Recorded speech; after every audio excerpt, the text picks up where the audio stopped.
Mel Brooks' Robinhood, Men in Tights, 1993, is a hilarious parody packed with sharp wit, unforgettable characters, and non-stop laughs.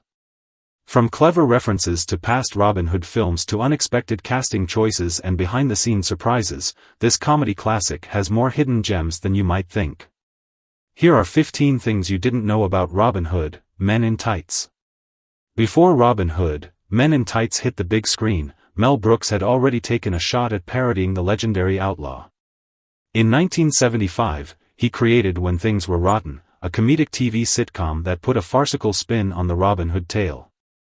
The show featured a bumbling Robin Hood and his merry men constantly outwitting, or failing to outwit, the corrupt Prince John and the Sheriff of Nottingham. With Brooks' signature slapstick humor and absurd gags, the series had all the ingredients of a cult classic. However, despite receiving favorable reviews from critics, it struggled to find an audience. After just 13 episodes, it was cancelled. Nearly 2 decades later, Brooks revisited the idea, this time on the big screen. With a bigger budget and a sharper script, Men in Tights became the version of Brooks' Robin Hood that audiences would remember.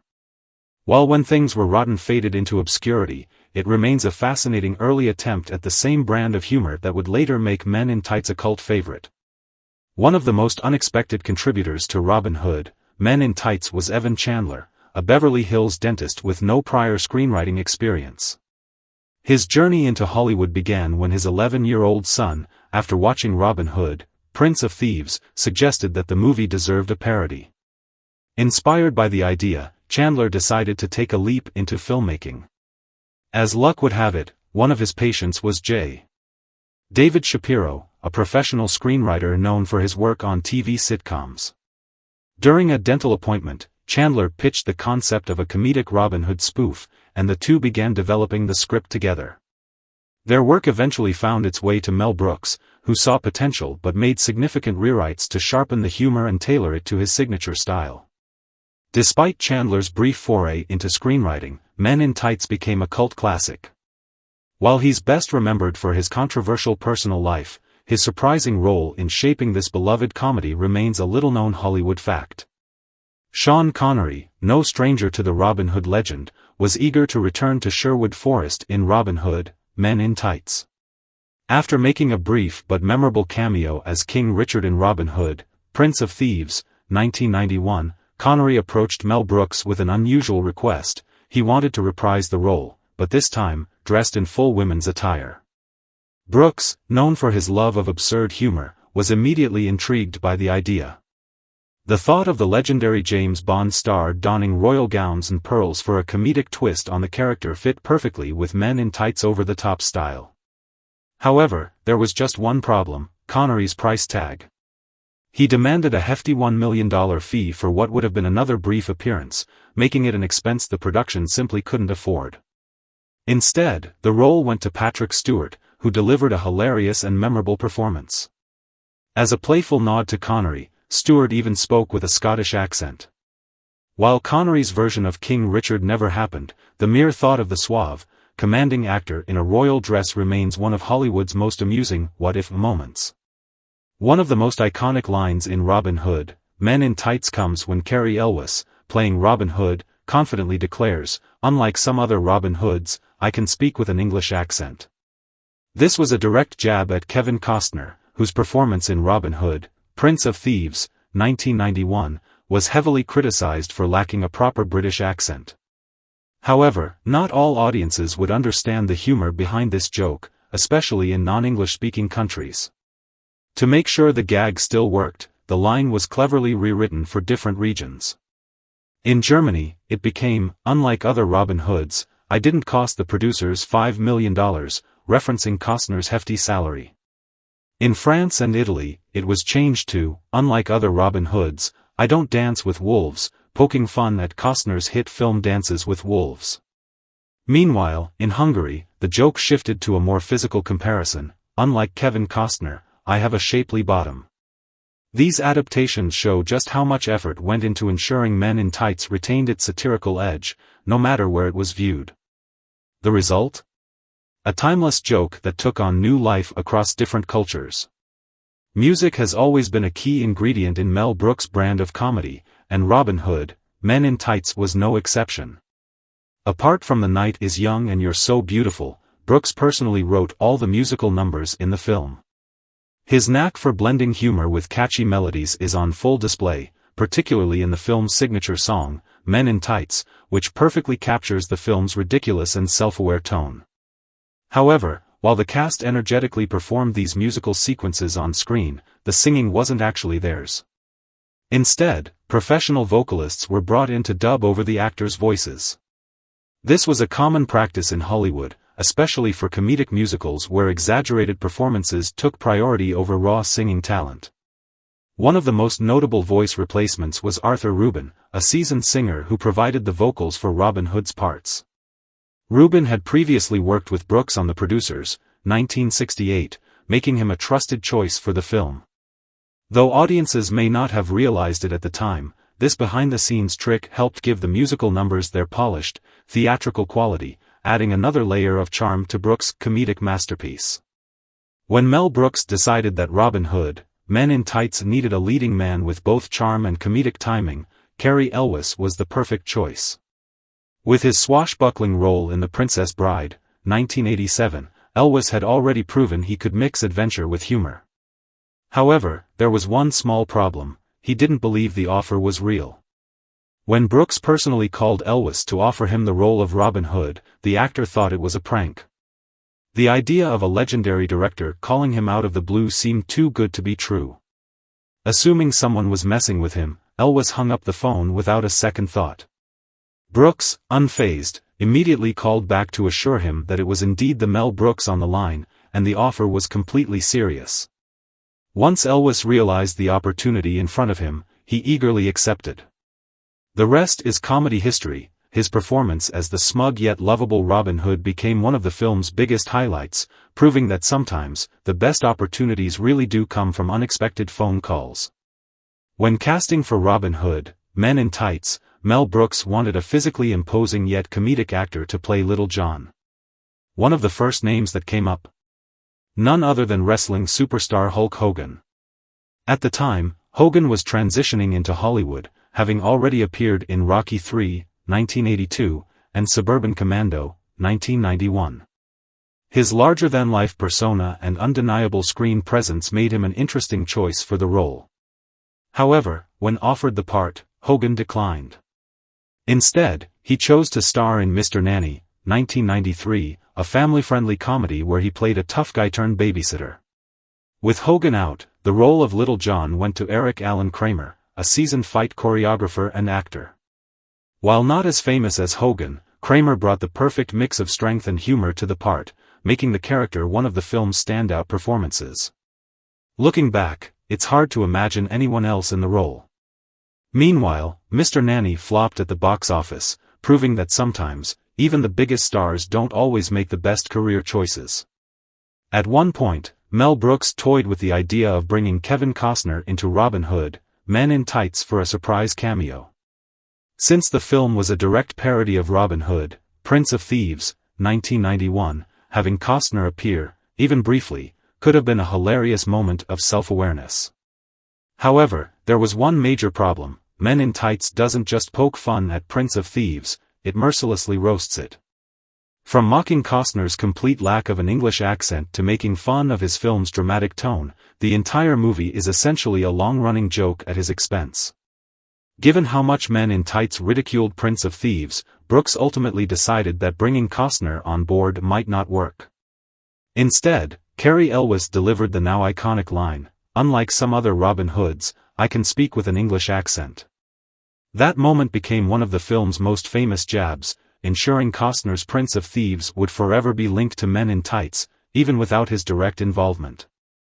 Richard Lewis delivered a fantastic performance as the spoiled and clueless Prince John in Robin Hood, Men in Tights, but behind the scenes, he was battling something far more serious than Robin Hood. He was seriously ill. Near the end of filming, Lewis contracted hepatitis A and was hospitalized with a dangerously high fever of 106 degrees Fahrenheit 41 degrees Celsius. With only one scene left to shoot, Mel Brooks, never one to let an obstacle stand in the way of comedy, half-jokingly suggested a wild solution, bringing Lewis to set on a stretcher, propping him up just long enough to deliver his lines, and then wheeling him straight back to the hospital. While the idea was pure Brooks-style absurdity, it underscored the director's commitment to finishing the film, no matter the circumstances. Thankfully, Lewis made a full recovery, but the experience remains one of the most dramatic behind-the-scenes stories of the film. Even though he was battling a life-threatening illness, his performance as the power-hungry Prince John remained as sharp and hilarious as ever. When Robin Hood, Men in Tights hit theaters in 1993, it wasn't the blockbuster success Mel Brooks might have hoped for. Despite earning $36 million on a $20 million budget, the film was met with harsh reviews. Critics dismissed it as outdated, unoriginal, and lacking the sharp wit of Brooks' earlier works like Blazing Saddles and Young Frankenstein. Some even claimed the parody came too late, as the Robin Hood craze sparked by Prince of Thieves had already faded. But while critics scoffed, audiences had a different reaction, just not in theaters. Once the film hit VHS and later DVD, it found a second life. Fans embraced its goofy humor, over-the-top performances, and endlessly quotable lines. Cary Elwes' portrayal of Robin Hood, complete with his famous jab at Kevin Costner's accent, became legendary. Over time, Men in Tights became one of Brooks' most beloved films, frequently ranking among his top home video sellers. What started as a lukewarm release eventually solidified its place as a cult comedy classic, proving that sometimes, great humor just needs time to be truly appreciated. Mel Brooks has a long-standing tradition of making cameo appearances in his own films, and Robin Hood, Men in Tights was no exception. Instead of playing the usual wise old mentor, Brooks put his own comedic twist on the Friar Tuck archetype, transforming him into the eccentric Rabbi Tuckman. As a fast-talking, wine-drinking holy man, Rabbi Tuckman is equal parts spiritual guide and salesman, even offering circumcisions as part of his services. Brooks, who is Jewish, infused the character with his signature humor, blending medieval absurdity with modern Jewish stereotypes in a way only he could pull off. His scene, though brief, became one of the film's most memorable moments. From blessing the merry men with his traveling bar mitzvah kit to getting completely plastered, Rabbi Tuckman was a perfect example of how Brooks never missed an opportunity to inject his own cultural humor into his work. It was a fitting addition to his legacy of self-insert comedic roles, one that fans still quote and laugh about to this day. Before becoming one of the most influential comedians of his generation, Dave Chappelle made his film debut in Robin Hood, Men in Tights at just 19 years old. He played Achu, the quick-witted and charismatic sidekick to Robin Hood, stealing scenes with his sharp humor and natural comedic timing. Despite being a newcomer to Hollywood, Chappelle held his own alongside seasoned actors like Cary Elwes and Richard Lewis. His character, a parody of Morgan Freeman's Azim from Robin Hood, Prince of Thieves, added a fresh, modern edge to the film's medieval setting. From delivering one-liners to breaking the fourth wall, Achu was a perfect fit for Mel Brooks' signature style of comedy. While Men in Tights didn't launch him into superstardom overnight, it introduced Chappelle's talent to a wider audience. Just a few years later, he would go on to solidify his status in stand-up comedy and television, eventually creating Chappelle's Show, one of the most iconic sketch comedy programs of all time. Looking back, his role in Men in Tights was just a glimpse of the comedic genius he would become. When casting the role of Robin Hood in Men in Tights, Mel Brooks needed someone who could balance humor, action, and classic leading man charisma. He didn't have to look far, Cary Elwes was the perfect choice. Having already won audiences over as the swashbuckling Westley in The Princess Bride, 1987, Elwes had the ideal combination of dashing heroism and comedic timing to bring Brooks' parody to life. In The Princess Bride, Elwes' performance was a masterclass in blending adventure with humor. His quick-witted delivery and natural charm made Westley one of the most beloved characters in fantasy cinema. That same effortless style carried over to Men in Tights, where he played a version of Robin Hood that was equal parts dashing and ridiculous. His ability to deliver absurd lines with a completely straight face made gags, like the famous "Unlike some other Robin Hoods, I can speak with an English accent," even funnier. Elwes' past experience with sword fighting also proved useful, as he performed much of his own fencing in both films. Thanks to his history with the Princess Bride, he slipped into the role of Robin Hood effortlessly, making him one of the most memorable parts of Men in Tights. Robin Hood, Men in Tights is packed with pop culture parodies, but one of its funniest nods is a blink-and-you'll-miss-it reference to Home Alone, 1990.